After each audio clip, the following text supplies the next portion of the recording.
আল্লাহ আইন করে দিয়েছেন রমাদানের 29 দিন কিংবা 30 দিন রোজা রাখবা, এটাই ফাইনাল। এরপরে কোনো কথা নাই। জোরে বলেন ঠিক কিনা?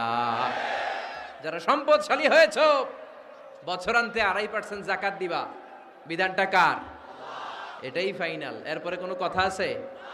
তার মানে আল্লাহ আল্লাহ রাসূল যেটা দিয়েছে এটাই ফাইনাল, এটাই সর্বোৎকৃষ্ট। এর চেয়ে উৎকৃষ্ট আর ভালো হতে পারে না, এটাই শ্রেষ্ঠ। এক সাহাবী বলল, আসুমুদ্দাহার, আমি সারা বছর রোজা রাখবো, রোজা ভাঙবো না।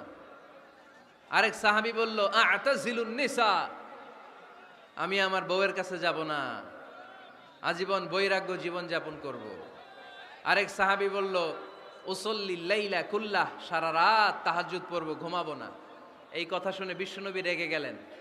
বিশ্বনবী বললেন, কে কে বলেছে এই কথা যে সারা বছর রোজা রাখবে, সারা রাত তাহাজ্জুদ পড়বে, স্ত্রীর কাছে যাবে না? ইন্নী আখশাকুম লিল্লাহি ওয়া আতকাকুম লাহু, নিশ্চয় আমি তোমাদের চাইতে আল্লাহকে বেশি ভয় করি। আমি বিশ্বনবী সবচেয়ে বড় মুত্তাকি, আমি বিশ্বনবী সবচেয়ে বড় বুজুর্গ, আমি বিশ্বনবী সবচেয়ে বড় আল্লাহওয়ালা।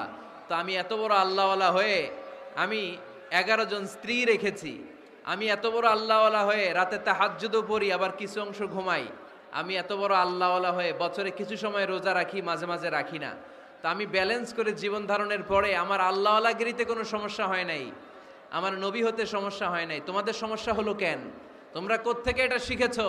আমি বিশ্বনবী যেটা শিখিয়েছি এটাই ফাইনাল, এর চেয়ে শ্রেষ্ঠ কোনো কাজ আর হতে পারে না। চিল্লায় বলেন ঠিক কিনা?